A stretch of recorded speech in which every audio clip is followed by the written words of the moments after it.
Hey folks, with everything in the world going sideways, a lot of people are starting to jump on the prepping bandwagon. If you stick around, I'm going to give you a couple of tips that'll help you out.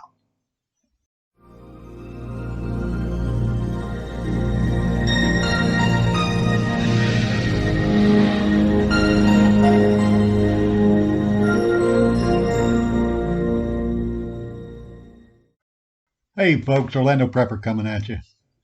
With everything going sideways in the world, a lot of people are starting to get on the prepping bandwagon. Hopefully, I'll be able to help you out with that today. I want to touch on 5 points that are essential when it comes to being ready for an emergency that the newer people will hopefully it'll help you out. So let's get started here. First one we're going to go with is food. Okay, get 7 days worth of food.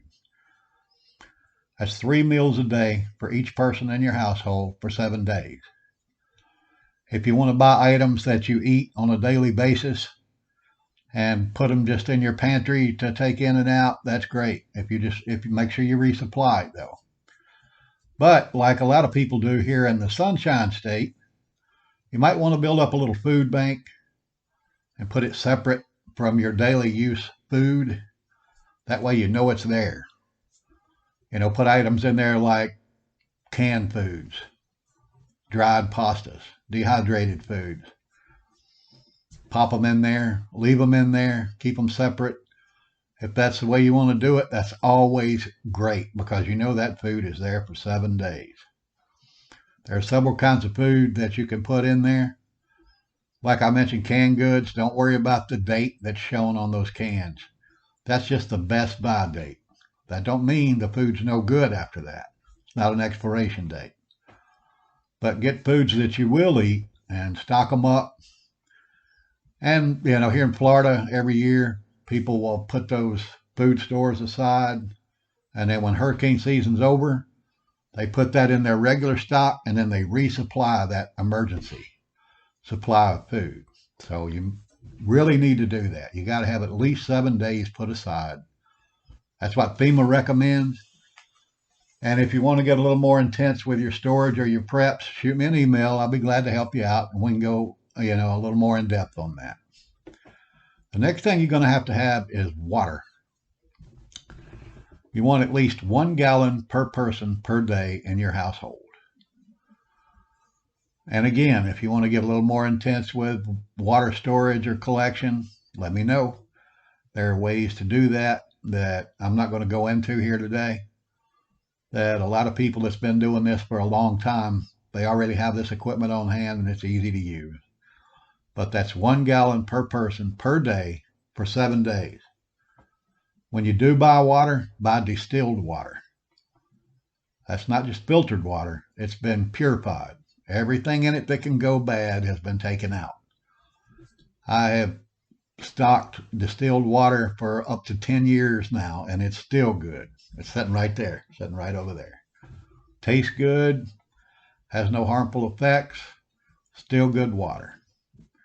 Now, the next thing you're going to want is a way to cook that food. Boil that water to make food. And I'm going to give you a couple of recommendations here. The most simple one first is just a little cooking grate that folds up. Sorry about that. You can set it down, build a fire under it, set a pot on it, boil water, or heat food. Easy. That's the easiest way to do it right there. You can pick up sticks in your yard that fall out of your trees. You can cut down small trees in your yard if you have to. But that's a perfect way, an expensive way, to be able to cook your food. The next source of cooking your food I'm going to recommend is a small propane stove. I'll put a link below. You can pick these up off Amazon. They're pretty cheap. Propane hose hooks up here, goes in here. Bingo. You got you a nice little stove here. Movable, easy to store away if you put it in your emergency storage, so you don't have to worry about it being in your way. Of course, you got to have propane tanks. Or this stove will work off butane, little butane tanks. It operates off both. But it's called a gas one. And like I said, I'll put that link below. You can just click on it and go buy it. The next thing we're going to touch on is your fuel, your gas tank in your car. Don't ever let that get below half a tank, ever. Think of that half tank mark as E. I've been living that way for 40 years now. Never gone to the gas station and spent more than $40, as a matter of fact. Keep my tank topped off all the time. But you need to do that just in case. You never know what gas is going to cost. Price of gas has gone up $13 a barrel in the last 2 days. You know that's going to show up at the pumps. So you can save a little money by doing this as well. Another thing we're going to touch on here, number 5, is communications. Make sure you have a good shortwave radio where you can pick up channels. Most of those radios have weather on them. They have police bands on them, marine bands, airlines, of course, ham radios.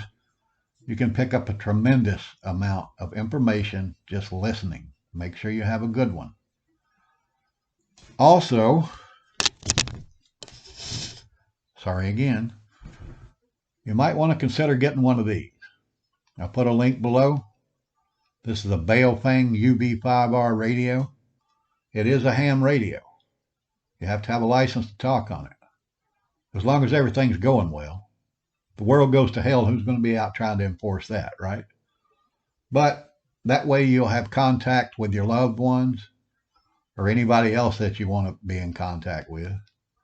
Just make sure they have one of these and you know the frequencies. So that's always a good idea. Now I'm going to give you a bonus. Number 6, it's a bonus. Make sure you have a good partner. Thank goodness Lady Prepper here is with me. We're on board with this together. It's much easier to do it that way. Sadly, I have a friend who is probably one of the most intense preppers I know, but his wife's always on his case about it. It's terrible. She's telling me he's wasting his money, wasting his time. Well, if the need ever arises, she's going to be glad he's a prepper. Just make sure that if you have a partner that's not on board with you, you're open about it. You know, let them know what you're doing. All right. Hopefully that'll help you out. As this thing gets worse, I might put some more videos up here to help you out.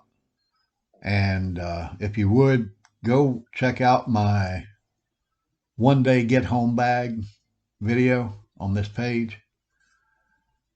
It'll give you some good ideas about what you need to keep with you at all times in your car. And it's not really a bug-out bag. A bug-out bag is much more intense than that. So basically all you do is take your one-day bag and you triple it up.